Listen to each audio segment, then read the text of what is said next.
नमस्कार प्यारे छात्रों, कैसे हो आप लोग। आई होप कि आप सब मस्त होंगे। सो हंसते रहिए, मुस्कुराते रहिए, स्वस्थ रहिए और मस्त रहिए। स्वागत है आपका पुनः हमारे यूट्यूब चैनल और आपका अपना यूट्यूब चैनल साइंस समाधान में। ठीक, तो चलिए प्यारे साथियों, आप लोगों का ज़्यादा टाइम नहीं लेते हुए आपके क्लास को स्टार्ट करते हैं। ठीक, साइंस समाधान यूट्यूब चैनल पर आप लोग क्लास देख रहे हैं। ठीक, उसके बाद जो है आप लोगों को बेसब्री से इंतज़ार होगा कि बिहार बोर्ड का ऑफिशियल मॉडल पेपर कब आएगा। तो वो ऑफिशियल मॉडल पेपर जो है प्यारे साथियों आ गया है।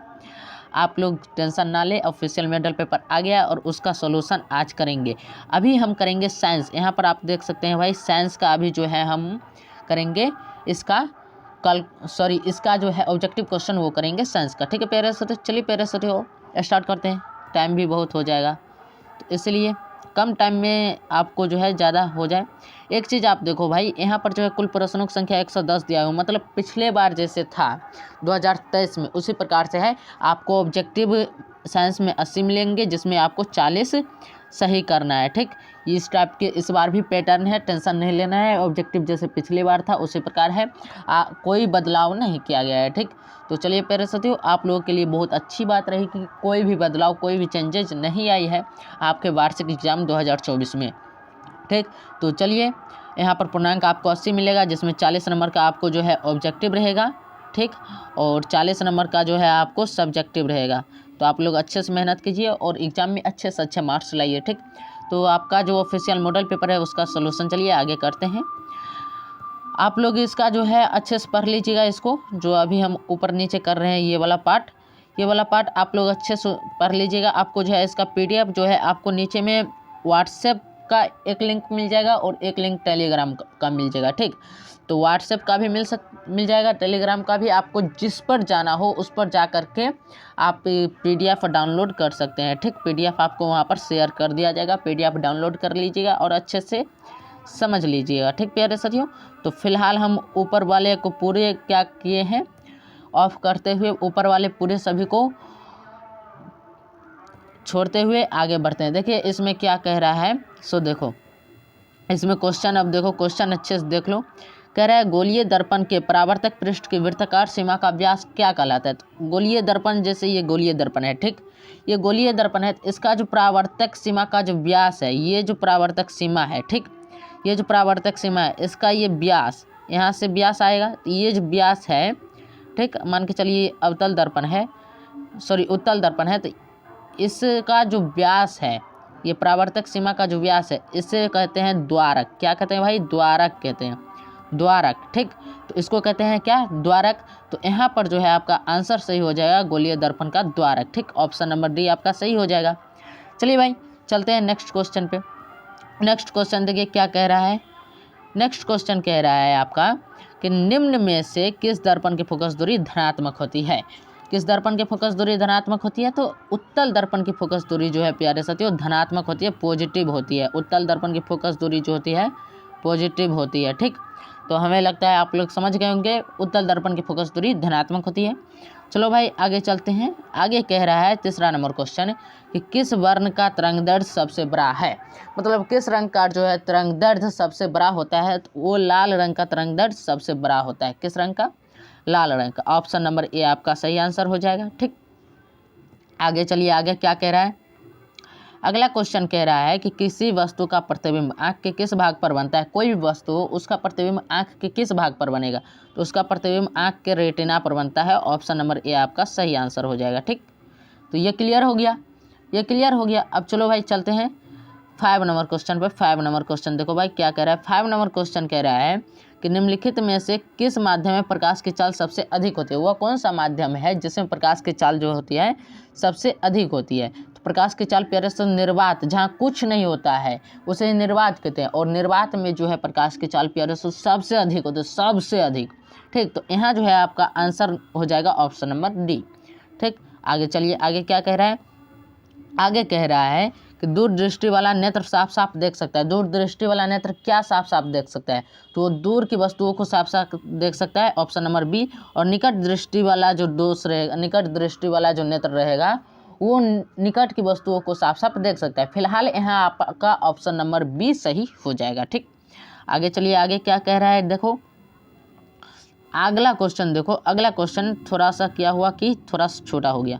तो अगला क्वेश्चन देखो, कह रहा है एक अभिसारी किरण पुंज समतल दर्पण पर आपतित होती है। ठीक, तो परावर्तित किरण पुंज होगा, कैसा होगा परावर्तित किरण पुंज? अगर अभिसारी किरण पुंज दर्पण पर आपतित हो रही है, ठीक, ये किरण पुंज जो है दर्पण पर आपतित हो रही है, ठीक, और ये मान के चलिए दर्पण है, तो अब जी ये किरण पुंज जाएगी तो ये किस टाइप से जाएगी? ठीक, तो ये जो किरण पुंज अब जाएगी तो समांतर जाएगी, एक दूसरे के समांतर जाएगी इस टाइप से। ठीक, तो ये जो किरण पुंज है ये समांतर जाएगी, यानी कि ऑप्शन नंबर आपका जो है बी सही हो जाएगा। ठीक, ऑप्शन नंबर बी आपका सही हो जाएगा। अब चलो भाई चलते हैं नेक्स्ट क्वेश्चन पे। नेक्स्ट क्वेश्चन देखिए, कह रहा है कि यदि एक प्रिज्म से एक वर्णी किरण गुजरे तो इसका क्या नहीं होगा? अगर किसी प्रिज्म से जो है एक वर्ण मतलब एक रंग वाला किरण गुजारेंगे तो इसका क्या नहीं होगा? इसका अपवर्तन होगा, हाँ भाई होगा, विचलन भी होगा, लेकिन इसका वर्ण विक्षेपण नहीं होगा, इसका वर्ण विक्षेपण नहीं होगा। फिलहाल यहाँ पर जो है आपका सही आंसर हो जाएगा वर्ण विक्षेपण। ठीक, तो इसका वर्ण विक्षेपण नहीं होगा, इसलिए इसका सही आंसर हो जाएगा वर्ण विक्षेपण। इस क्वेश्चन का क्या कह रहा है क्वेश्चन, यदि एक प्रिज्म से एक वर्णी किरण गुजरे तो इसका क्या होगा? तो इसका वर्ण विक्षेपण नहीं होगा। इसका क्या नहीं होगा? तो वर्ण विक्षेपण नहीं होगा। ठीक, क्लियर है? क्लियर है तो आगे चलिए भाई, आगे देखते हैं आगे क्या कह रहा है। आगे कह रहा है कि वायु में कांच के उत्तल लेंस की वायु में शक्ति होती है। भाई ये यहाँ पर जो है ये गलत है, ये जो है गलत है। यहाँ से चलो, यहाँ से क्या पढ़ना है, कांच के उत्तल लेंस की वायु में शक्ति होती है। कांच का जो है वो उत्तल लेंस में, कांच का उत्तल लेंस है, ठीक, उसकी वायु में क्या शक्ति होती है? हवा में उसकी शक्ति क्या होती है? ऋणात्मक होती है कि धनात्मक होती है कि अनंत होती है या फिर इनमें से कोई नहीं? तो यहाँ पर जो है आपका प्यारे साथियों उत्तल लेंस की वायु में शक्ति होती है, मतलब वायु में जो उत्तल लेंस की शक्ति होती है वो धनात्मक होती है। ठीक, क्या होती है? धनात्मक होती है, यानी कि ऑप्शन नंबर बी आपका सही हो जाएगा। ठीक, आगे चलिए, आगे क्या कह रहा है? आगे कह रहा है कि जल की एक गोलीय बूंद में व्यास के अनुदिश आपतित किरण का कितनी बार अपवर्तन होगा? तो जल का कोई भी बूंद रहे और वो गोलीय बूंद रहे तो उसमें जो आपतित किरण का जो अपवर्तन होता है वो कितने बार होता है? 2 बार होता है। कितनी बार? 2 बार। तो यहाँ जो फाइनली जो आपका सही आंसर होगा वो ऑप्शन नंबर बी में आपको 2 दिया हुआ है। ठीक, तो ऑप्शन नंबर बी आपका सही आंसर हो जाएगा। ठीक, हमें लगता है यहाँ तक आप लोग क्लियर समझ गए होंगे। तो आगे चलिए, आगे क्या कह रहा है? अगला क्वेश्चन देखिए, कह रहा है कि स्विच लगाए जाते हैं। स्विच लगाए जाते हैं। भाई स्विच कहाँ लगाए जाते हैं? गर्म तार में। जिसे हम घर में अगर लगाते हैं तो वहाँ पर देखते होंगे रेड कलर के तार में जो है हम लोग स्विच लगाते हैं, रेड कलर के तार में जो ज़्यादा गर्म होता है। ठीक, तो यहाँ जो स्विच लगाया जाएगा वो गर्म तार में लगाया जाए। ठीक, साइंस की भाषा में कहाँ लगाया जाता है? गर्म तार में। और अपनी घरेलू बात करें तो वहाँ रेड कलर के तार में हम जो है स्विच लगाते हैं।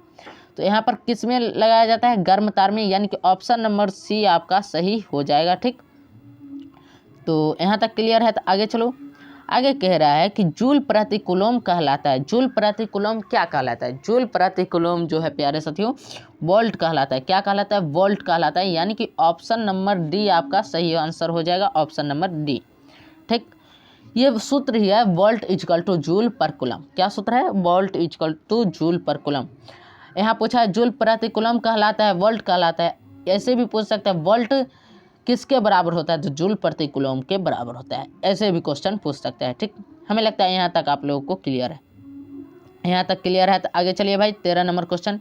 13 नंबर क्वेश्चन कह रहा है कि चुंबकीय क्षेत्र का एसआई मात्रक होता है। चुंबकीय क्षेत्र का एसआई मात्रक कितना होता है? ये क्वेश्चन पूछ रहा है कि चुंबकीय क्षेत्र का एसआई मात्रक कितना नहीं क्या होता है? भाई चुंबकीय क्षेत्र का एसआई मात्रक क्या होता है? तो चुंबकीय क्षेत्र का एसआई मात्रक प्यारे साथियों टेस्ला होता है, जिसको टी से सूचित किया जाता है और ऐसे लिखा जाता है टेस्ला। ठीक, तो चुंबकीय क्षेत्र का एसआई मात्रक क्या होता है? टेस्ला। तो ऑप्शन नंबर ए में आपका जो है टेस्ला दिया हुआ है, तो ऑप्शन नंबर ए जो है आपका सही आंसर हो जाएगा। ठीक, यहाँ तक क्लियर है? हमें जो उम्मीद है आप लोगों को यहाँ तक क्लियर होगा। ठीक, तो आगे चलो भाई, आगे क्या कह रहा है? आगे कह रहा है कि विद्युत घंटी, क्या कह रहा है आगे? विद्युत घंटी विद्युत धारा के किस प्रभाव पर कार्य करती है? विद्युत घंटी विद्युत धारा के किस प्रभाव पर कार्य करती है? उसमें प्रभाव पर नहीं, रासायनिक प्रभाव पर नहीं। विद्युत घंटी विद्युत धारा के जो है वो चुंबकीय प्रभाव पर कार्य करती है। विद्युत घंटी, आप ये विद्युत घंटी यहाँ पर क्यों कहा गया? आप लोग जब आप बेल बजाते होंगे जो कि बिजली से कनेक्शन होता है, तो उस बेल को जो है विद्युत घंटी कहा गया है, जो कि गेट पर लगा रहता है और यहाँ एक स्विच रहता है। तो इसी स्विच को ऊपर ऑन ऑफ करने पर जो है विद्युत घंटी बजती है। ठीक, तो हमें लगता है यहाँ तक क्लियर हो गया होगा। तो विद्युत घंटी जो है वो किसके कारण बजती है? चुंबकीय प्रभाव पर बजती है। ठीक, आगे चलिए, आगे क्या कह रहा है? आगे कह रहा है डायनेमो बदलता है। डायनेमो क्या बदलता है? क्वेश्चन ये पूछ रहा है डायनेमो क्या बदलता है। तो डायनेमो जो है यांत्रिक ऊर्जा को विद्युत ऊर्जा में बदलता है, यांत्रिक ऊर्जा को विद्युत ऊर्जा में बदलता है। अगला चलिए भाई, अगला क्या कह रहा है? अगला कह रहा है अपवर्तनांक का रंग निर्भर करता है। अपवर्तनांक का रंग निर्भर करता है। भाई अपवर्तनांक का जो रंग निर्भर करता है वो निर्भर करता है आपका, पहले अपवर्तनांक में समझ लीजिए होता क्या है। अपवर्तनांक जब भी होगा तो वो वर्ण विक्षेपण के कारण होगा। तो अपवर्तनांक का जो रंग निर्भर करता है वो वर्ण विक्षेपण पर निर्भर करता है। वर्ण विक्षेपण यानी कि रंगों का विक्षेपण। वर्ण विक्षेपण कब देखा जाता है? जब आप श्वेत प्रकाश को, कौन से प्रकाश को? श्वेत प्रकाश को जब आप क्या करते हैं कि प्रिज्म से गुजारते हैं, इस टाइप के प्रिज्म से, तो वो जो है श्वेत प्रकाश आता है और 7 रंगों में जो है बंट जाता है। ठीक, 7 रंगों में बंट जाता है, जिसको कहते हैं वर्ण विक्षेपण। ठीक, तो इस वर्ण विक्षेपण जो है, ये वर्ण विक्षेपण निर्भर करता है, वर्ण विक्षेपण पर निर्भर करता है क्या? अपवर्तनांक। अपवर्तनांक किसी रंग का होता है जो किस पर विक्षेपण करता, जो किस पर निर्भर करता है? वर्ण विक्षेपण। मतलब रंगों का बटना जिसमें होता है क्रिया, वो वर्ण विक्षेपण होता है। ठीक, इतना क्लियरली समझो। तो यहाँ हो जाएगा ऑप्शन नंबर डी आपका सही आंसर। ठीक, रंगों का विभाजन होता है वर्ण विक्षेपण में। अब यहाँ पर देखो क्या कह रहा है कि एक मोटर कार के पश्चदर्शी दर्पण में बना प्रतिबिंब होता है। पश्चदर्शी मतलब समझते हो? उत्तल दर्पण। कौन सा दर्पण? उत्तल दर्पण। ठीक, उत्तल दर्पण यानी कि पीछे के देखने वाले आईने में जो है बना प्रतिबिंब कैसा होता है? वस्तु से बड़ा होता है, या फिर वस्तु से छोटा होता है, या फिर वस्तु के तुल्य यानी कि वस्तु के बराबर होता है, या फिर इनमें से कोई नहीं। चलो भाई बताओ आप लोग, ये जो मोटर कार के में जो लगा होता है दर्पण, जो पीछे के देखने आईने, पीछे के आईने में जो काम आता है पीछे देखने के रूप में, वो वस्तु से छोटा होता है। क्या होता है?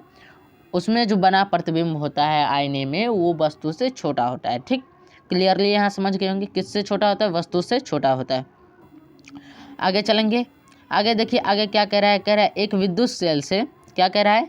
एक विद्युत सेल से धारा प्राप्त करने पर इसके सिरों के बीच विभवांतर का मान हो जाता है।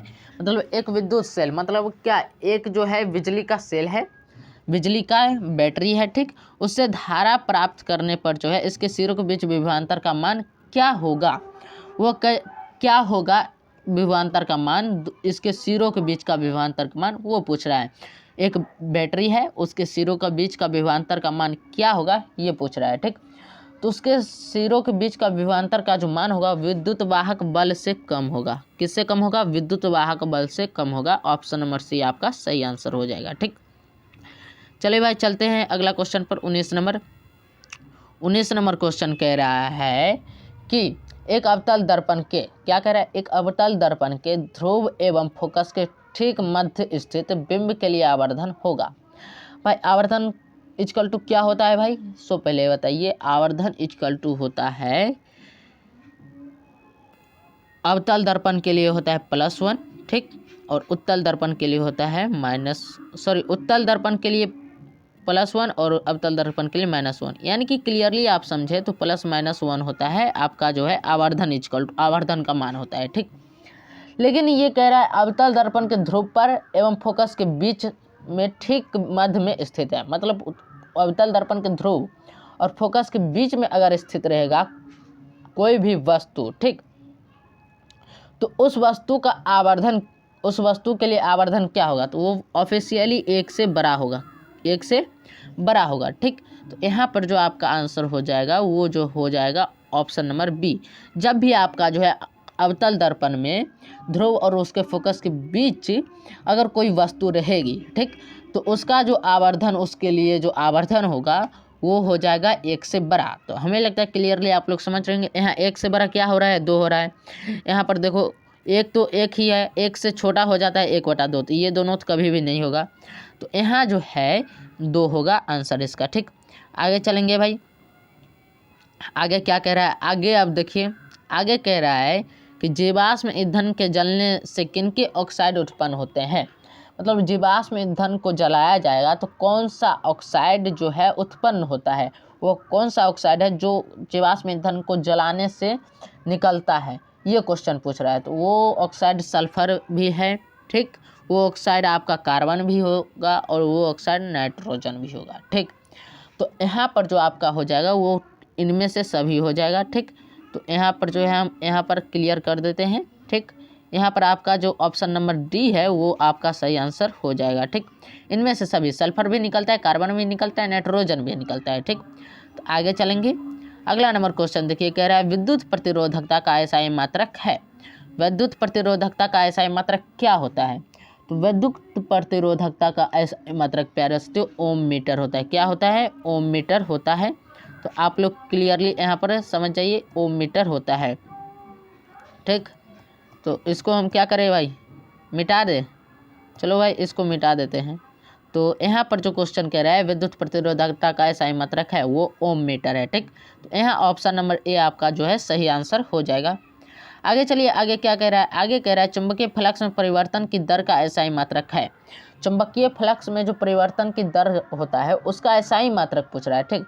तो चुंबकीय फ्लक्स का एसआई मात्रक आपको मालूम है, ठीक, वो क्या होता है? वेबर होता है। चुंबकीय फ्लक्स का एसआई मात्रक क्या होता है भाई लोग? वेबर होता है, ठीक, जिसको हम डब्ल्यू से दिखाते हैं, ठीक। तो वेबर होता है चुंबकीय फ्लक्स का एसआई मात्रक। अब कह रहे हैं चुंबकीय फ्लक्स में परिवर्तन की दर का एसआई मात्रक क्या होगा? तो उसका भी एसआई मात्रक वेबर ही होगा, यानी कि ऑप्शन नंबर सी आपका सही आंसर होगा, ठीक।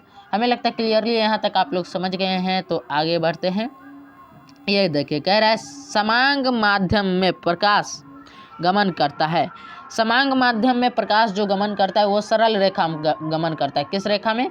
सरल रेखा में। तो यहाँ आप लोग क्लियरली समझ गए होंगे, समांग माध्यम यानी कि समान माध्यम। समांग माध्यम क्या? समान माध्यम में जो है वो सरल रेखा, वो जो किरण होती है वो किस में गमन करती है? प्रकाश का किरण वो सरल रेखा में गमन करती है, यानी कि ऑप्शन नंबर डी जो है आपका सही आंसर हो जाएगा, ठीक। तो ऑप्शन नंबर डी आपका सही आंसर हो जाएगा। चलो भाई ये सही आंसर हो गया। तो आगे बढ़ते हैं। आगे के देखिए क्या कह रहा है। आगे कह रहा है कि यदि एक प्रिज्म से एक वर्णी किरण गुजारे तो इसका क्या नहीं होगा। फिर भाई वही क्वेश्चन पूछ दिया कि एक वर्णी किरण को, एक वर्णी रंग को जो है हम एक प्रिज्म से गुजारेंगे तो उसका क्या नहीं होगा? तो उसका वर्ण विक्षेपण नहीं होगा। क्या नहीं होगा? वर्ण विक्षेपण नहीं होगा। यानी कि यहाँ जो ऑप्शन नंबर ए आपको दिख रहा है वो आपका सही आंसर हो जाएगा, ठीक। ऑप्शन नंबर ए जो है आपका सही आंसर हो जाएगा, यानी कि वर्ण विक्षेपण नहीं होगा। ये क्वेश्चन भाई दोहराएगा, ये तो आप लोग समझ गए, ठीक। तो आगे चलिए, आगे क्या कह रहा है। आगे देखिए, आगे कह रहा है प्रत्येक इलेक्ट्रॉन पर ऋणात्मक आवेश होता है। वो प्रत्येक इलेक्ट्रॉन पर जो ऋणात्मक आवेश होता है उसका मान क्या होता है वो पूछ रहा है क्वेश्चन, ठीक। तो प्रत्येक इलेक्ट्रॉन पर जो ऋणात्मक आवेश होता है उसका मान होता है 1.6 × 10⁻19 कूलम, ठीक। यानी कि ऑप्शन नंबर सी आपका जो है सही आंसर हो गया, ठीक। आगे चलेंगे, आगे चलें, आगे चलेंगे। तो आगे देखिए कह रहा है एक घोल नीले लिटमस को लाल कर देता है। एक घोल जो है नीले लिटमस को पत्र को लाल कर देता है। तो घोल का पीएच हो सकता है, घोल का पीएच मान क्या होगा भाई? जब भी नीले लिटमस पत्र को लाल कर दिया जाएगा तो वो अम्ल हो जाएगा, ठीक। क्या हो जाएगा? अम्ल। तो अम्ल होने पर अम्ल का जो मान होता है वो 7 से कम होता है। 7 से जो है कम होता है अम्ल, ठीक। अम्ल 7 से कम होता है और क्षार जो है 7 से अधिक होता है। क्या? क्षार जो है 7 से अधिक होता है, ठीक। तो क्षार 7 से अधिक होता है, तो यहाँ पर हम क्षार लिख देते हैं, क्षार समझ जाइएगा। तो अम्ल जो है वो क्या होता है? 7 से कम होता है। और यहाँ पर कह रहा है एक नीले लिटमस पत्र को लाल कर देता है एक घोल। तो घोल का पीएच मान क्या हो सकता है? घोल ऑफिशियली अम्ल हो गया है और अम्ल का मान जो है 7 से कम होता है, ठीक। 7 से कम होगा तो यहाँ पर ऑप्शन नंबर ए में देखिए 2 दिया हुआ है। तो यहाँ पर जो है आपका ऑप्शन नंबर ए सही आंसर हो जाएगा, ठीक। ऑप्शन नंबर ए आपका सही आंसर हो गया। आगे चलिए, आगे क्या कह रहा है। आगे कह रहा है लोहे की परमाणु संख्या है, इसको जूम आउट कर दिए, दिख रहा होगा ना भाई आप लोगों को? अच्छे से देख लो, देख लिए अच्छे से। लोहे का परमाणु संख्या है। लोहे का परमाणु संख्या कितना होता है भाई आप लोगों को पता है? लोहे का जो परमाणु संख्या होता है वो आप लोगों को पता है भाई कितना होता है? लोहे का परमाणु संख्या जो है आप लोगों को होता है 26। कितना होता है? 26 होता है लोहे का, ठीक। तो यहाँ पर जो है लोहा को Fa से सूचित किया जाता है। परमाणु नेम है एफी अंग्रेजी में, ठीक। और उसका परमाणु संख्या कितना होता है 26। तो आप लोग क्लियरली समझ गए। तो यहाँ पर जो है इसको जूम इन कर लेते हैं, उतना ज़्यादा भी जूम इन नहीं होना चाहिए भाई। तो यहाँ पर जो देखो लोहे का जो परमाणु संख्या वो 26 होता है। ऑप्शन नंबर बी आपका सही आंसर हो गया, ठीक। आगे चलिए, आगे क्या कह रहा है दिख रहा है आप लोगों को? आगे देखिए क्या कह रहा है सल्फर परमाणु की बाह्यतम कक्षा में इलेक्ट्रॉनों की संख्या कितनी होती है। सल्फर परमाणु की बाह्यतम कक्षा में इलेक्ट्रॉनों की संख्या कितनी होती है। तो यहाँ पर देखो सल्फर का जो इलेक्ट्रॉनिक विन्यास जब आप निकालेंगे तो 2 8 6 आएगा, ठीक। तो इसमें बाहरी कक्षा में कितनी आ गया 6। तो बाहरी कक्षा में जो इलेक्ट्रॉन होगा वो 6 होगा। कितना होगा 6। तो सल्फर परमाणु की बाहरी कक्षा में इलेक्ट्रॉनों की संख्या 6 होती है। यहाँ की ऑप्शन नंबर आपका यहाँ सही हो गया सी, ठीक। आगे चलिए, आगे क्या कह रहा है उसको समझिए। आगे कह रहा है एल्युमिनियम पर मोटी ऑक्साइड की परत बनने की प्रक्रिया कहलाती है। एल्युमिनियम पर जब मोटी ऑक्साइड की परत बन जाती है तो वो जिस टाइम वो परत बन रही होती है उस परत बनने की क्रिया को क्या कहते हैं। तो उस परत बनने की क्रिया को कहते हैं एनोडीकरण। क्या कहते हैं एनोडीकरण, ठीक। यहाँ पर ऑप्शन नंबर सी आपका सही आंसर हो गया, ठीक। हमें लगता है यहाँ तक आप लोग क्लियर है। तो आगे चलो भाई, आगे क्या कह रहा है वो देखो। कह रहा है कौन सा कार्बन यौगिक सबसे अधिक अभिक्रियाशील है। कौन सा कार्बन यौगिक है जो सबसे अधिक अभिक्रियाशील है, ये क्वेश्चन पूछ रहा है। तो यहाँ पर जो है प्यारे साथियों C2H4 आपको अधिक अभिक्रियाशील मिलेगा, क्योंकि जो कार्बन सबसे अधिक अभिक्रियाशील होता है उसका सूत्र होता है CnH2n। क्या होता है CnH2n-2। नहीं भाई CnH2n होता है, CnH2n। यहाँ पर एक मिस्टेक, CnH2n ये होता है जो सबसे अधिक अभिक्रियाशील धातु होती है। तो यहाँ पर आप देख सकते हो भाई C2H4 ये जो है इस सूत्र पर जो है फिट हो रहा है, ठीक। इसीलिए आपका ऑप्शन नंबर सी जो है सही आंसर हो गया, ठीक। तो हमें लगता है क्लियरली आप लोग समझ गए होंगे। तो चलिए यहाँ तक समझ गए हैं तो आगे बढ़ते हैं। आगे देखिए क्या कह रहा है। आगे यहाँ पर देखिए कह रहा है विरंजक चूर्ण का रासायनिक सूत्र है। विरंजक चूर्ण का रासायनिक सूत्र क्या है। तो प्यारे से विरंजक चूर्ण का रासायनिक सूत्र होता है CaOCl2। क्या होता है CaOCl2, CaOCl2, समझ गए। तो विरंजक चूर्ण का ये रासायनिक सूत्र आता है। यानी कि आपको कहा जाए तो आपको ऑप्शन नंबर बी सही आंसर हो जाएगा। ऑप्शन नंबर बी आपका सही आंसर है, ठीक। चलिए भाई चलते हैं नेक्स्ट क्वेश्चन पे। नेक्स्ट क्वेश्चन देखिए क्या कह रहा है।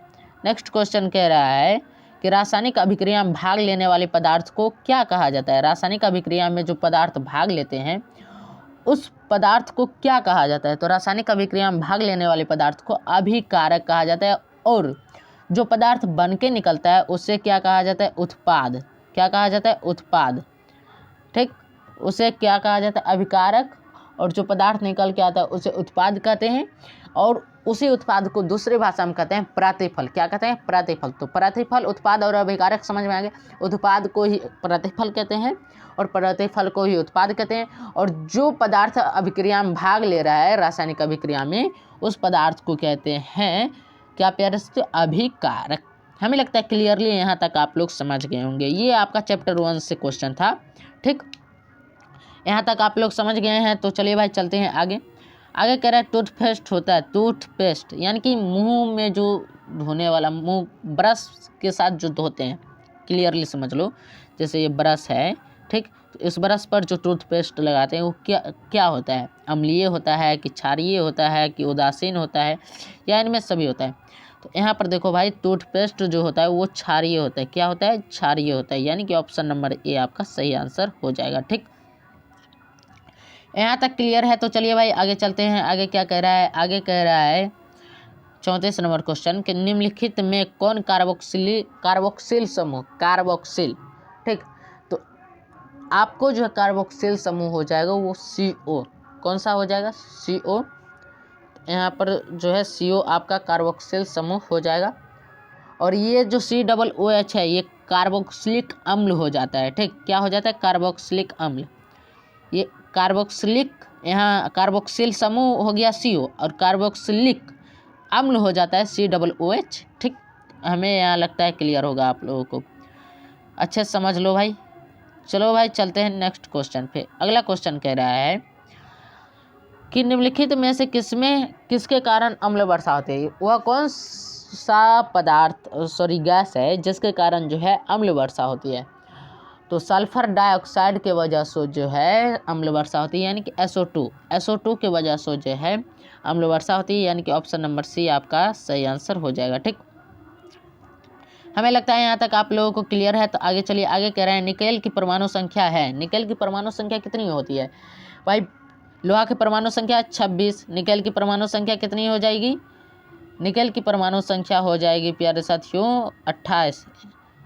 कितनी हो जाएगी भाई। लोहा की परमाणु संख्या 26, निकेल की परमाणु संख्या 28। यहाँ पर हमें लगता है क्लियर होगा ये वाला बात आपको। 28 परमाणु संख्या हम बताते हैं भाई, 1 से लेके 30 तक आप परमाणु संख्या याद कर लीजिए, आपको अच्छा खासा 2-3 नंबर आ जाएगा केमिस्ट्री से, सिर्फ परमाणु संख्या से। ज़्यादा नहीं, 1 से 30 तक आप लोग याद कर लीजिए, आपको परमाणु संख्या से 2-3 नंबर आ जाएगा। ये क्लियरली हम आप लोगों को बोल रहे हैं और आ भी जाएगा। ठीक, चलो भाई, ये तो आपका निकेल का परमाणु संख्या पता चल गया 28 होता है। ठीक, तो आगे चलो, आगे क्या कह रहा है। आगे अभी ये क्वेश्चन देखो, ये क्वेश्चन कह रहा है कि एक जांच परख नली में लिए गए विलयन में एक लोहे की कील को डुबाया गया। आधे घंटे के बाद यह देखा गया कि विलयन का रंग परिवर्तित हो चुका है। उस जांच परख नली में विलयन था, विलयन क्या था वो पूछ रहा है। तो उस जांच परख नली में विलयन जो था वो कौन सा विलयन था। वो विलयन कौन सा था भाई लोग। वो विलयन था आप लोगों का CuSO4। क्या CuSO4। ये जो है आपको प्रैक्टिकली जो है आपको बुक में दिया हुआ है, भारतीय वन के बुक में CuSO4 के साथ क्या किया जाता है, उसका जो है क्रियाकलाप एक दिया हुआ है। आपको NCERT में भी मिल जाएगा, टेंशन नहीं लेना है। ये जो है प्रैक्टिकल से पूछा हुआ क्वेश्चन है। ठीक, तो आप प्रैक्टिकल किए होंगे तो आपको पता होगा। ठीक, तो ये प्रैक्टिकल से पूछा हुआ क्वेश्चन है। आगे चलिए, आगे क्या कह रहा है। कह रहा है एथेनॉल को सांद्र H2SO4 के साथ गर्म करने पर निम्नलिखित में कौन सी गैस बनती है। एथेनॉल को जब सांद्र H2SO4 के साथ गर्म करेंगे तो वह कौन सी गैस बनेगी। तो वो जो गैस बनेगी वो C2H2 बनेगी। कौन सी गैस बनेगी, C2H2। तो हमें लगता है ये आपको समझ में आ गया। एथेनॉल को जब H2SO4 के साथ गर्म करेंगे तो C2H2 गैस बनेगी। ठीक, यहाँ तक क्लियर है। तो चलिए आगे चलते हैं। आगे कह रहा है हीरा निम्नांकित में किस तत्व पर अपरूप है। किस तत्व का अपरूप है। हीरा निम्नांकित में किस तत्व का अपरूप है। तो वो तत्व होता है कार्बन। क्या होता है, कार्बन। हीरा कार्बन का अपरूप है। ठीक, हीरा किसका अपरूप है, कार्बन का। तो यहाँ ऑप्शन नंबर डी आपका सही आंसर हो जाएगा। ठीक, तो हमें लगता है यहाँ तक आप लोग समझ गए हैं। तो आगे चलिए, आगे क्या कह रहा है। 40 नंबर क्वेश्चन कह रहा है 1 ग्राम सोने से कितना लंबा तार बनाया जा सकता है। 1 ग्राम सोने से, ये भाई फैक्ट हो गया है आजकल के समय में कि 1 ग्राम सोने से जो है आप 2 किलोमीटर लंबा तार बना सकते हैं। कितना, 2 किलोमीटर लंबा तार आप बना सकते हैं। 1 ग्राम सोने से जो है आप लोग 2 किलोमीटर लंबा तार बना सकते हैं, इसमें कोई परेशानी नहीं है। ठीक, तो यहाँ पर जो है आपका ऑप्शन नंबर डी आपका सही आंसर हो जाएगा। ठीक, चलो भाई, ऑप्शन नंबर डी आपका सही आंसर हो गया। तो आगे बढ़ते हैं। आगे कह रहे हैं निम्नांकित यौगिकों में कौन जल में विलय है। वो उन यौगिकों में कौन जल में विलय है। जल में विलय यौगिक कौन है वो पूछ रहा है। तो जल में विलय यौगिक जो है आपका कार्बन डाइऑक्साइड है, जो जल में विलय रहता है। ठीक, सॉरी भाई, ये नहीं होगा। कार्बन डाइऑक्साइड जल में थोड़ी ना विलय होता है, मिस्टेक। वो ग्लूकोज होता है जो जल में विलय होता है। क्या होता है, ग्लूकोज। कार्बन डाइऑक्साइड तो भाई वायुमंडल में विलय रहता है और कार्बन डाइऑक्साइड हम छोड़ते हैं। तो यहाँ पर जो है जल यौगिक जो है जो जल में विलय रहता है वो ग्लूकोज रहता है। ठीक, आगे चलिए भाई, क्योंकि जल थोड़ा मीठा मीठा भी लगता है। अगर फ्रेश जल आप पीजिएगा तो थोड़ा मीठा मीठा लगता है। इसके मतलब है कि जल में ग्लूकोज विलय है। अब कह रहा है निम्नांकित में कौन अम्लगम है। जब प्यारे साथियों पारा के साथ कोई अन्य तत्व मिला दिया जाए तो वो जो है अम्लगम हो जाता है। ठीक, यहाँ पारा के साथ देखो, पारा का आपको जो है Hg होता है। क्या होता है, Hg। ठीक, पारा का होता है Hg। अब Hg देखो किसी में मिला हुआ है, CuZn ये इसमें Hg नहीं है, ये नहीं होगा। PbSn इसमें भी Hg नहीं है, नहीं होगा। CuSn इसमें भी Hg नहीं है, नहीं होगा। लेकिन यहाँ पर NaHg है, मतलब ये जो है अम्लगम है, ठीक, यह क्या है, अम्लगम है। तो इसीलिए प्यारे साथियों जिसमें पारा मिला रहेगा यानी कि Hg मिला रहेगा वो अम्लगम रहेगा, ठीक। तो ऑप्शन नंबर डी आपका सही आंसर हो जाएगा, ठीक। चलिए भाई चलते हैं आगे, आगे देखते हैं क्या कह रहा है। आगे कह रहा है एथिलीन का IUPAC नाम है। एथिलीन का IUPAC नाम क्या है? तो एथिलीन का IUPAC नाम प्यारे साथियों एथीन होता है। क्या होता है? एथीन।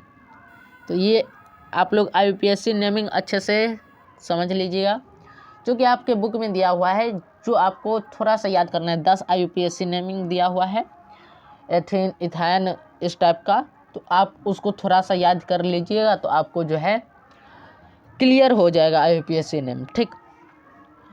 नहीं तो IUPAC नेमिंग का एक हम होगा तो क्लास ही लेते आ जाएंगे, ठीक। तो यहाँ पर आपको जो है आंसर क्या हो गया? एथीन हो गया। चलो भाई ऑप्शन नंबर बी आपका सही आंसर हो गया। तो चलो आगे चलते हैं। आगे क्या कह रहा है कि ब्यूटेनॉन का अणुसूत्र C4H80, इसका क्रियाशील समूह क्या है?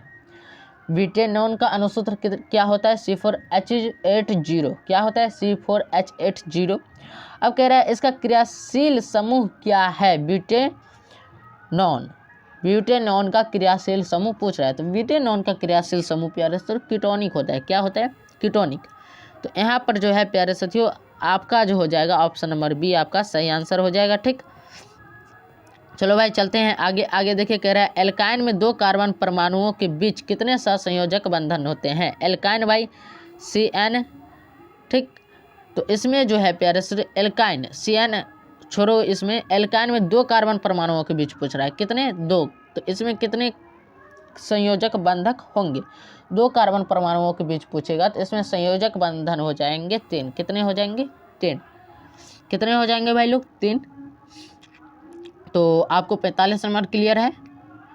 45 नंबर क्लियर है भाई? तो option number C B, option number B जो है आपका सही आंसर हो जाएगा, ऑप्शन नंबर बी। चलो भाई ऑप्शन नंबर बी क्लियर। अच्छे समझ ले, 2 कार्बन परमाणुओं के बीच जिसमें एल्काइन हो उसमें 2 कार्बन परमाणुओं के बीच जो है 3 सहसंयोजक बंधन होते हैं, ठीक। आगे चलिए, आगे क्या कह रहे हैं? सिनेबार किस धातु का अयस्क है? सिनेबार किस धातु का अयस्क है? तो सिनेबार प्यारे साथियों Hg का जो है अयस्क है। किसका अयस्क है? Hg का। हमें लगता है यहाँ तक आप लोग को क्लियर होगा, 46 तक। ऑप्शन नंबर डी आपका आंसर हो जाएगा। आगे चलिए, आगे क्या कह रहा है?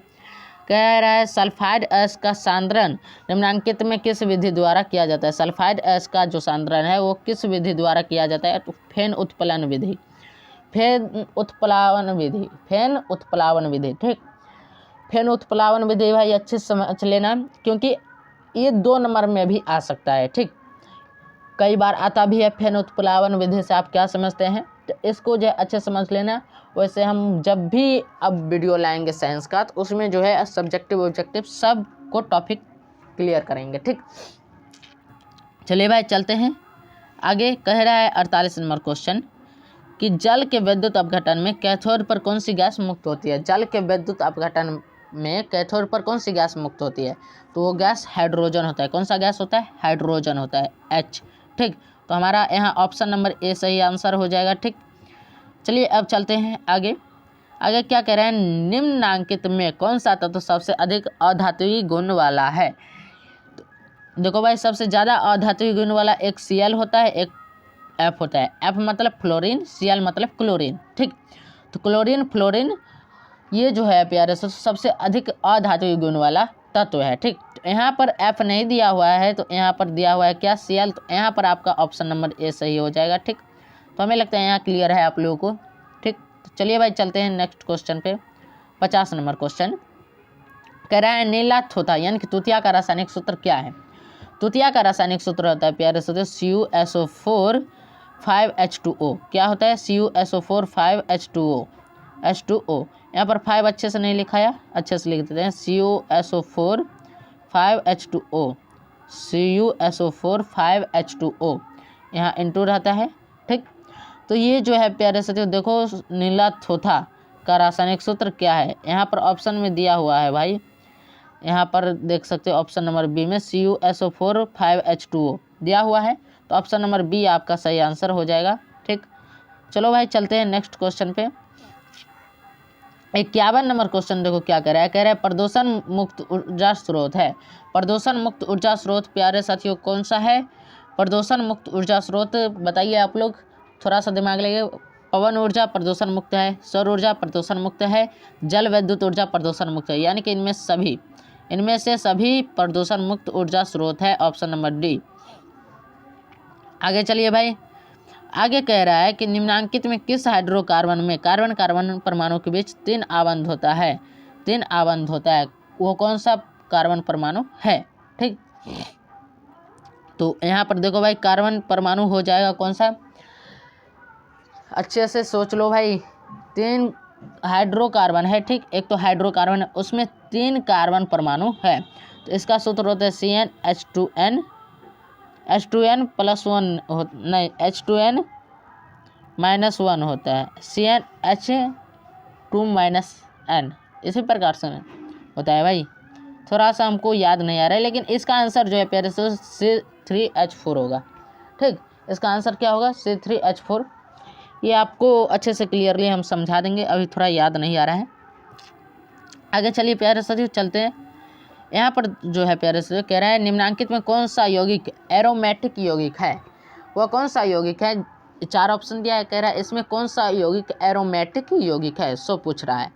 तो इसमें जो यौगिक है वो प्यारे साथियों बेंजीन एरोमेटिक है, क्योंकि बेंजीन भाई इस टाइप से बनता है।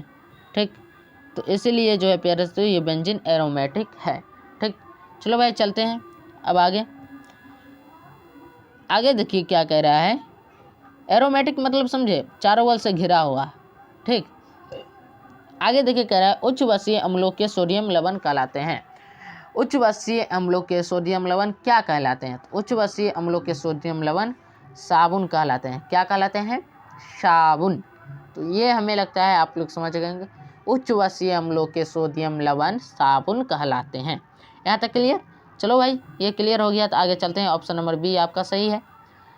आगे चलेंगे, आगे देखो भाई आगे क्या कह रहा है कि एक कक्षा में इलेक्ट्रॉनों की अधिकतम संख्या होती है। एक कक्षा में इलेक्ट्रॉनों की अधिकतम संख्या कितनी होती है? तो एक कक्षा में इलेक्ट्रॉनों की अधिकतम संख्या होगी, बहुत अधिक संख्या होगी, तो वो 2n² ही होगी, इससे ज़्यादा नहीं होगी, 2n²। ठीक, ये सूत्र हो गया। और डायरेक्ट पूछ रहा है एक कक्षा में इलेक्ट्रॉनों की अधिकतम संख्या कितनी होगी, तो डायरेक्ट पूछ रहा है, तो एक कक्षा में इलेक्ट्रॉनों की अधिकतम संख्या 2n² होगी। ठीक, अब चलो भाई चलते हैं आगे देखिए क्या कह रहा है। साइटोन का आकार होता है, साइटोन का आकार प्यारे साथियों ताराकार होता है। कैसा होता है? ताराकार, यानी कि ऑप्शन नंबर ए आपका सही आंसर हो गया। बायोलॉजी में हम प्रवेश कर गए हैं भाई, बायोलॉजी में हम लोग प्रवेश कर गए हैं, फिजिक्स केमिस्ट्री खत्म कर दिए हैं, बायोलॉजी में प्रवेश कर चुके हैं। ठीक, मतलब अब बहुत ही कम क्वेश्चन अब हमको पढ़ना पड़ेगा। ठीक, हमको क्या सभी को अब बहुत ही कम क्वेश्चन पढ़ना पड़ेगा। ठीक, क्योंकि 55 क्वेश्चन जो है क्लियर कर दिए हैं। 55 क्वेश्चन तक किसी को डाउट है तो आप लोग कमेंट सेक्शन में कमेंट कर दीजिए। ठीक, किसी को डाउट है तो 1 मिनट बच्चों, 1 मिनट थोड़ा सा बैकग्राउंड साउंड। हाँ तो भाई हम कहा थे कि साइटोन का आकार कैसा होता है, तो साइटोन का आकार जो है ताराकार होता है, ये क्लियर हो गया। 55 क्वेश्चन में आप लोग कहीं डाउट होगा तो आप कमेंट सेक्शन में जो है बता दीजिए, आपको क्लियर हो जाएगा। ठीक, क्लियर हो जाएगा, आप लोगों का क्लियर कर देंगे। ठीक, आगे चलिए, अब बायोलॉजी में प्रवेश कर गए हैं, तो बायोलॉजी का क्वेश्चन देखिए, कह रहा है निम्नांकित में कौन एक पादप हार्मोन नहीं है? पादप हार्मोन कौन सा नहीं है? देखो भाई एथिलीन पादप हार्मोन नहीं है। ठीक, एथिलीन जो है प्यारे साथियों एथिलीन नहीं भाई, ऑक्सीटोसिन। एथिलीन तो पादप हार्मोन है, ऑक्सीटोसिन, ऑक्सिन जो है पादप हार्मोन है, ऑक्सिन पादप हार्मोन है, एथिलीन पादप हार्मोन है, साइटोकाइनिन पादप हार्मोन है, लेकिन ऑक्सीटोसिन अच्छे से देख लीजिए, ऑक्सीटोसिन जो है प्यारे से तो पादप हार्मोन नहीं है, ये पौधों में नहीं पाए जाते हैं। ठीक, ये हार्मोन पौधों में नहीं पाया जाता है। आगे चलिए, यूरिया रक्त में कहाँ प्रवेश करता है? यूरिया रक्त में प्यारे से यकृत में प्रवेश करता है। कहाँ प्रवेश करता है? यकृत में। यकृत से क्या निकलता है? यूरिया निकलता है। ठीक, और वहीं से निकलता है सबसे ज़्यादा यूरिया का स्राव जो होता है यूरिया कहाँ प्रवेश करता है, ये नहीं कह रहा है। यूरिया रक्त में कहाँ प्रवेश करता है? तो रक्त में यकृत में प्रवेश करता है। ठीक, यहाँ रक्त से कहाँ प्रवेश करता है ये लिखा रहना चाहिए। चलिए भाई जैसा भी क्वेश्चन, लेकिन यकृत से ही जो है यूरिया यकृत में रक्त में ही जो है यूरिया रक्त में यकृत में ही प्रवेश करता है। ठीक, यहाँ तक हमें लगता है आप लोग क्लियर हो गया होगा। ठीक, तो ऑप्शन नंबर 20 सही आंसर हो गया आप लोगों का। चलिए भाई चलते हैं आगे। आगे क्या कह रहा है, निम्नलिखित में कौन किसी पारिस्थितिक तंत्र का एक जैव घटक हो सकता है। निम्नलिखित में वो कौन सी पारिस्थितिक तंत्र है जो एक जैव घटक हो सकता है। तापमान जैव घटक नहीं है। जैव घटक मतलब समझते हो सजीव। वह कौन सा पारिस्थितिक तंत्र है जो सजीव हो सकता है। तापमान सजीव नहीं है, वायुमंडल सजीव नहीं है, मृदा सजीव नहीं है। ठीक, तो यहाँ जो सजीव हो सकता है वो हो सकता है कवक। क्या, कवक। तो यानी कि ऑप्शन नंबर बी आपका सही आंसर हो गया। ठीक, चलिए भाई चलते हैं नेक्स्ट क्वेश्चन पे। नेक्स्ट क्वेश्चन देखिए क्या कह रहा है। कह रहा है नर युग्मक तथा मादा युग्मक के संयोजन से बनता है। नर युग्मक तथा मादा युग्मक के संयोजन से जाइगोट बनता है। ऑप्शन नंबर बी क्या बनता है, जाइगोट बनता है। ठीक, तो चलिए भाई चलते हैं अब आगे। आगे क्या कह रहा है, पादप अपशिष्ट संचित रहते हैं। पादप अपशिष्ट मतलब पौधों का जो अपशिष्ट मतलब जो किसी काम का नहीं है। ठीक, तो पौधों में जो काम हो जाता है, काम हो जाने के बाद जो कचरा निकलता है पौधों के अंदर, वो कहाँ संचित रहता है, कहाँ इकट्ठा रहता है पौधों में। ठीक, जैसे मार्केट से कचरा निकलता है तो बाहर जाता है मार्केट से बाहर, तो पौधों में कचरा कहाँ संचित रहता है। पौधों में जो कचरा निकलता है, कहने का मतलब पौधों में जो अपशिष्ट पदार्थ होता है वो कहाँ संचित रहता है, ये क्वेश्चन पूछ रहा है। ठीक, तो पौधों में जो अपशिष्ट पदार्थ रहता है वो संचित रहता है कोशिकीय रक्तकाओं में, पत्तियों में, छाल में। ये 3 जगह यानी कि इनमें सभी जगह रहता है संचित। ठीक, ऑप्शन नंबर डी आपका सही आंसर हो जाएगा, ऑप्शन नंबर डी। चलिए प्यारे से, तो यहाँ तक हमें लगता है आप लोगों को क्लियर हो गया है। ठीक, यहाँ तक क्लियर है तो चलिए भाई चलते हैं आगे। आगे देखिए क्या कह रहा है।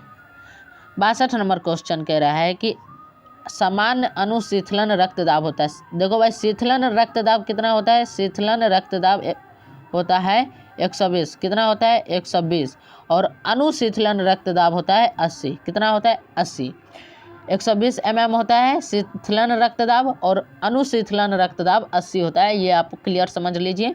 अनुशीतलन रक्तदाब 80 होगा और इसी जगह अणु को मिटा दे तो शीतलन रक्तदाब आपको 120 हो जाएगा, तब ये नहीं होगा। ठीक, तो क्लियरली समझ में आया। यहाँ फाइनली इसका आंसर हो जाएगा 80 mm। क्या हो जाएगा, 80 mm। क्वेश्चन नंबर 62 का ऑप्शन नंबर डी आपका सही आंसर है। ठीक, आगे चलिए। आगे क्या कह रहे हैं, मनुष्य, बिल्ली तथा चमगादड़ ये इनके अग्रपाद है। ठीक, अब कह रहा है मनुष्य, बिल्ली तथा चमगादड़ ये सभी देखो इसके अंग जो है ना एक समान है। ठीक, एक जात के अंग है मनुष्य, बिल्ली और चमगादड़ के अंग, लेकिन ये काम अलग अलग करते हैं। ठीक, ये अपना काम अलग अलग करते हैं, इसीलिए जो है ये समजात अंग हो जाएंगे। ठीक, कौन सा अंग हो जाएंगे, समजात अंग। ऑप्शन नंबर बी आपका सही आंसर हो जाएगा। ठीक, आगे चलिए। आगे क्या कह रहा है, 64 नंबर क्वेश्चन। पादप में फ्लोएम उत्तरदायी है। पादप में देखो जाइलम जो है जल का संवहन करता है और फ्लोएम भोजन का संवहन करता है। जाइलम किसका संवहन करता है, जल का। जल से जाइलम और फ्लोएम से आप समझ जाइए क्या भाई लोग, फूड यानी कि भोजन। ठीक, तो हमें लगता है आप लोग समझ गए होंगे। फ्लोएम किसका काम करता है, भोजन संवहन का। ऑप्शन नंबर डी आपका सही आंसर हो जाएगा। ठीक, यहाँ क्लियर है तो अब चलो भाई चलते हैं आगे। अगर क्या कह रहा है, एक वयस्क पुरुष के कितने दांत होते हैं। भाई जो जवान हो जाता है उसका पूछता है, जवान प्रौढ़ावस्था में। ठीक, मतलब जो वयस्क मतलब क्या, एक आदमी जो है बहुत बड़ा आदमी है। ठीक, हाइट में भाई, हाइट उम्र सब में। ठीक, मान के चलिए उसका उम्र कितना होगा, 20 से 25 के बीच जो आदमी आ जाता है उसका जो है दांत कितने दांत होते हैं। ठीक, तो एक वयस्क आदमी मनुष्य का जो दांत होता है वो 32 होता है। कहावत सुने होंगे, आपका 32 झाड़ देंगे। ठीक, इस टाइप का कहावत आप लोग सुने, या 32 दिखाते हैं, जब लोग हंसते हैं तो क्या कहते हैं, 32 दिखाते हैं। तो इसी प्रकार से जो है एक वयस्क मतलब कहने का मतलब क्या कि कोई भी आदमी है उसका जो दांत होगा, जो आदमी बहुत बड़ा आदमी है मतलब उस वयस्क मतलब क्या, युवा आदमी। ठीक, तो वो उस आदमी का जो है कितने दांत होंगे, तो उस आदमी के 32 दांत होंगे। कितने दांत होंगे, 32 दांत होंगे। ऑप्शन नंबर सी आपका सही आंसर हो गया। ठीक, आगे चलिए प्यारे से, आगे क्या कह रहा है, एंड्रोजन क्या है। एंड्रोजन क्या है, ये क्वेश्चन देखो भाई, ये क्वेश्चन एंड्रोजन क्या है, तो इस क्वेश्चन में देखो आप लोगों को एक चीज़ बता रहे हैं कि एंड्रोजन जो है नर लिंग हार्मोन है, ठीक। हार्मोन, नर के लिंग का हार्मोन का नाम है एंड्रोजन। 6 समझ गए। तो यहाँ पर एंड्रोजन जो है ये नर लिंग हार्मोन का नाम है। तो यहाँ हमें ज़्यादा डिस्कस नहीं करनी है, ये नाम है तो नाम में कोई ज़्यादा डिस्कस करने की ज़रूरत नहीं है। यहाँ पर आप देख सकते हैं ऑप्शन नंबर ए आपका सही आंसर है, ठीक। अब चलिए भाई चलते हैं आगे। 67 नंबर क्वेश्चन। देखो भाई आपको 80 क्वेश्चन दिया हुआ है, आप इसमें से 40 क्वेश्चन बनाइए, ठीक। 40 क्वेश्चन छोड़ दीजिए, लेकिन 40 सही का सही बना करके आइए, ठीक। इतना अच्छा ऑप्शन दिया हुआ है आप लोगों के टाइम में। और एक बात बताएं, ये ऑप्शन 100 वाला ऑप्शन यानी कि डबल वाला जो ऑप्शन आया है, ये डबल वाला ऑप्शन कब से आया है मालूम है? ये डबल वाला ऑप्शन जब हम एग्ज़ाम देना स्टार्ट किए थे, हमारा एग्ज़ाम हुआ था 2021 में 10th में, ठीक। तो इसी टाइम से जो है प्यारे साथियों डबल वाला ऑप्शन आना स्टार्ट हो गया, ठीक। इसी टाइम से डबल वाला ऑप्शन आना स्टार्ट हो गया है भाई। आप लोग समझ सकते हो बहुत समय पहले से, मतलब कितना 4 साल पहले, 3-4 साल पहले से ये डबल वाला ऑप्शन स्टार्ट है। तो आप लोगों को टेंशन नहीं लेना है, फिलहाल अभी डबल वाला ऑप्शन ही चलेगा। तो एंड्रोजन क्या है? ये एक नरलिंग हार्मोन है। ऑप्शन नंबर ए आपका सही आंसर हो गया, ये क्लियरली बता दी। आगे चलिए, आगे 67 नंबर क्वेश्चन क्या कह रहा है? 67 नंबर क्वेश्चन पढ़िए। 67 नंबर क्वेश्चन कह रहा है कि न्यूरॉन का वह हिस्सा जहां जानकारी हासिल की जाती है, न्यूरॉन का वह हिस्सा जहां जानकारी हासिल की जाती है, इसको थोड़ा सा जूम आउट कर ले तो अच्छा रहेगा। न्यूरॉन का वह हिस्सा जहां जानकारी हासिल की जाती है वो क्या होता है? तो वो डेंड्राइट होता है। क्या होता है? डेंड्राइट। क्या होता है प्यारे साथियों? डेंड्राइट होता है, यानी कि ऑप्शन नंबर सी आपका सही आंसर हो जाएगा, ठीक। चलिए भाई आगे चलते हैं। अगला क्वेश्चन देखिए, कह रहा है आनुवंशिकता का सिद्धांत। क्या कह रहा है? आनुवंशिकता का सिद्धांत किसने प्रस्तावित किया? तो आनुवंशिकता का सिद्धांत जो है प्यारे साथियों वो प्रस्तावित किया मेंडल साहब ने, ग्रेगर जॉन मेंडल। कौन? ग्रेगर जॉन मेंडल, यानी कि ऑप्शन नंबर सी आपका सही आंसर है। आगे चलिए, आगे क्या कह रहा है? आगे कह रहा है प्रकाश संश्लेषण की प्रकाश अभिक्रिया निर्भर करती है। प्रकाश संश्लेषण की प्रकाश अभिक्रिया किस पर निर्भर करती है? तो प्रकाश संश्लेषण की प्रकाश अभिक्रिया प्यारे सूर्य जल पर भी, सूर्य के रोशनी पर भी और क्लोरोफिल पर भी, यानी कि प्रकाश संश्लेषण की अभिक्रिया इन सभी पर निर्भर करती है, यानी कि ऑप्शन नंबर डी आपका सही आंसर हो गया। आगे चलिए, आगे क्या कह रहा है? आगे देखिए, आगे कह रहा है गुर्दे में उत्पादित मूत्र मूत्राशय में जाता है। वो किससे जाता है? मूत्रवाहिनी से जाता है। किसके द्वारा जाता है? मूत्रवाहिनी के मार्ग से जो है जाता है मूत्राशय में, ठीक। तो यहाँ पर जो है प्यारे साथियों ऑप्शन नंबर बी आपका सही आंसर हो जाएगा, ठीक। यूटेरस, यूरेटर जिसको कहते हैं, क्या कहते हैं? यूरेटर। तो यहाँ तक क्लियर है। आगे चलिए चलते हैं, 10 क्वेश्चन और बचा है ऑब्जेक्टिव आप लोगों का। तो यहाँ पर देखिए कह रहा है रक्त क्या है? रक्त जो है प्यारे साथियों एक ऊतक है। ब्लड क्या है? ब्लड एक टिश्यू है, ठीक। ब्लड एक टिश्यू है, यानी कि रक्त एक जो है ऊतक है। तो यहाँ पर रक्त एक ऊतक है, इसमें ज़्यादा दिमाग नहीं लगाना है, रक्त एक ऊतक है, इतना कॉन्फिडेंस रखिए। तो ऑप्शन नंबर सी आपका जो है सही आंसर हो जाएगा, ठीक। ऊतक मतलब समझते हो? नस। नस अब तो समझ गए होंगे भाई, नस भी एक ऊतक ही है। तंत्रिका ऊतक को नस कहते हैं, अपनी भाषा में जो नस कहते हैं नस, उसे तंत्रिका ऊतक कहते हैं, ठीक। आगे देखिए कह रहा है फूल में नर प्रजनन अंग है। फूल में नर प्रजनन अंग कौन सा है वो पूछ रहा है। फूल में नर प्रजनन अंग जो है प्यारे साथियों आपका पुंकेसर होता है। कौन सा? पुंकेसर, ठीक। ऑप्शन नंबर डी आपका सही आंसर हो गया। आगे चलिए, आगे क्या कह रहा है? आगे कह रहा है द ओरिजिन ऑफ स्पीसीज के, ये जो बुक है द ओरिजिन ऑफ स्पीसीज, ये बुक किन के द्वारा लिखा गया है, ठीक। ये क्वेश्चन पूछ रहा है। तो ये बुक जो है प्यारे साथियों चार्ल्स डार्विन के द्वारा लिखा गया है। किन के द्वारा? चार्ल्स डार्विन के द्वारा, ऑप्शन नंबर सी, ठीक। आगे चलिए, आगे क्या कह रहा है? मानव आहार नाल का सबसे लंबा भाग है। मानव आहार नाल का सबसे लंबा भाग भाई सभी को मुंह पर याद होना चाहिए, छोटी आंत। क्या है? छोटी आंत। तो छोटी आंत जो है मानव आहार नाल का सबसे लंबा भाग है, यानी कि ऑप्शन नंबर, यहाँ पर देखो भाई ऑप्शन नंबर सी है। ऑप्शन नंबर सी में छोटी आंत दिया हुआ है भाई, तो ऑप्शन नंबर सी जो है आपका सही आंसर हो जाएगा, ठीक। तो अब आगे चलिए, आगे क्या कह रहा है वो देखिए। आगे कह रहा है निम्न में से कौन सा मादा जनन तंत्र का भाग नहीं है?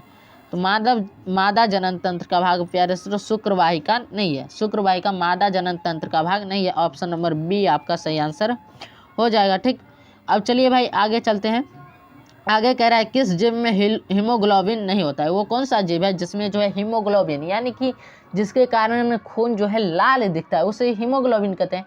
तो वह कौन सा जीव है जिसमें जो है हीमोग्लोबिन ही नहीं पाया जाता है। ठीक, ये क्वेश्चन पूछ रहा है। तो वो जीव मक्खी है। मक्खी में हीमोग्लोबिन नहीं पाया जाता, इसलिए मक्खी को जब आप देखते होंगे तो वो लाल नहीं होता है मक्खी, और जो मक्खी लाल भी होता है उसमें भी हीमोग्लोबिन नहीं पाया जाता है। ठीक, तो यहाँ जो है प्यारे साथियों मक्खी में खून नहीं पाया, कहने का अर्थ मक्खी में खून नहीं पाया जाता, यानी कि ऑप्शन नंबर ए आपका सही आंसर हो गया। ठीक प्यारे साथियों, चलिए भाई अब चलते हैं आगे।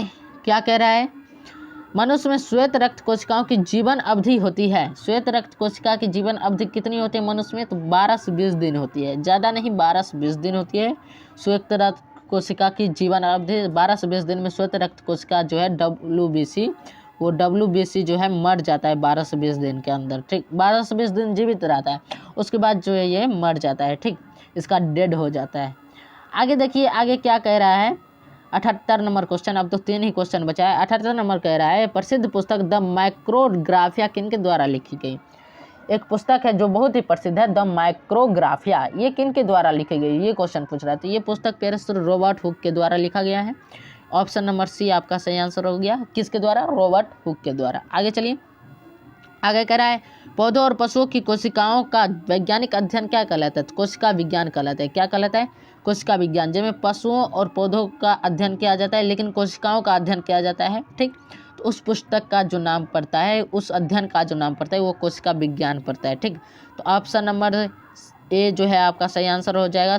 ठीक, आगे चलिए, आगे क्या कह रहा है, 80 नंबर क्वेश्चन कह रहा है पौधों में भोजन किस रूप में जमा होता है।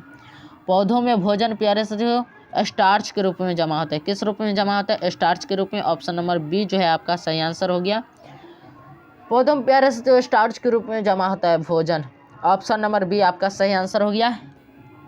देखो भाई 80 क्वेश्चन आप लोगों ने बनाया, 80 क्वेश्चन में आप लोग कहीं दिक्कत हुई होगी तो आप लोग यहाँ पर नीचे में कमेंट सेक्शन है, कमेंट सेक्शन में आप लोग नीचे में कमेंट कर दीजिएगा, हाँ भैया हमको जो है यहाँ पर दिक्कत हुआ, थोड़ा सा हमको जो है थोड़ा सा एक्सप्लेन कर दीजिए इस टॉपिक को, तो हम उस टॉपिक को एक्सप्लेन कर देंगे। ठीक प्यारे साथियों, तो चलिए आप लोगों का ज़्यादा टाइम भी नहीं लिए, और कितना टाइम में हो गया, 1 घंटा भी नहीं हुआ भाई, कम ही टाइम में जो है प्यारे साथियों आप लोग का हो गया। अब आप लोग यहाँ पर देखेंगे, ठीक, ऑब्जेक्टिव तो आप लोगों का हो गया। ठीक, ऑब्जेक्टिव हो गया, अब आपको जो है सब्जेक्टिव चाहिए ना। सब्जेक्टिव क्वेश्चन देख लो भाई, सब्जेक्टिव क्वेश्चन क्या कह रहा है, सब्जेक्टिव क्वेश्चन का आंसर लेकर के आएंगे। ठीक, तो सब्जेक्टिव क्वेश्चन देख लो क्या कह रहा है, सब्जेक्टिव क्वेश्चन पढ़ लो अभी। ठीक, सब्जेक्टिव क्वेश्चन कह रहा है, एक पहला सब्जेक्टिव कह रहा है फिजिक्स में सूर्य के प्रकाश के उन 2 घटकों के नाम लिखे जो हमें दिखाई नहीं देते हैं। सूर्य के प्रकाश के 2 घटक के नाम लिखने हैं जो दिखाई नहीं देते। विद्युत चुंबकीय प्रेरण से आप क्या समझते हैं, ये तो परिभाषा है। ठीक, और नाभिकीय संलयन क्या है, ये भाई आपको 6 नंबर चैप्टर में होगा, नाभिकीय संलयन क्या है। इसमें जो है प्यारे पृथ्वी के अंदर जो संलयन किया जाता है वही नाभिकीय संलयन हो जाता है। ठीक, उसके बाद आप देखिए उत्तल लेंस और अवतल लेंस में अंतर स्पष्ट करने के लिए कह रहा है, इसमें आप दृष्टि दोष दे सकते हैं। ठीक, उत्तल लेंस में क्या होता है, उत्तल लेंस का पृष्ठ कैसा होता है, इस टाइप से आप इसका जो है आंसर दे सकते हैं। उत्तल लेंस की फोकस दूरी कैसे, उत्तल लेंस ऋणात्मक होता है धनात्मक होता है, ये सब आप लिख सकते हैं। आँख के समंजन क्षमता से क्या तात्पर्य है, आँख के समंजन क्षमता से क्या तात्पर्य है, तो भाई इसके समंजन क्षमता जो है बढ़ती घटती रहती है, जिसके कारण फोकस दूरी घटती बढ़ती रहती है, जिसके कारण आँख की समंजन क्षमता इसी को कहते हैं। क्वेश्चन क्या कह रहा है कि 1 से 8 तक लघुत्तरीय प्रश्न है जिसमें 4 का आंसर देना है, और चारों आंसर जो देंगे 4 आंसर वो 2-2 नंबर का होगा।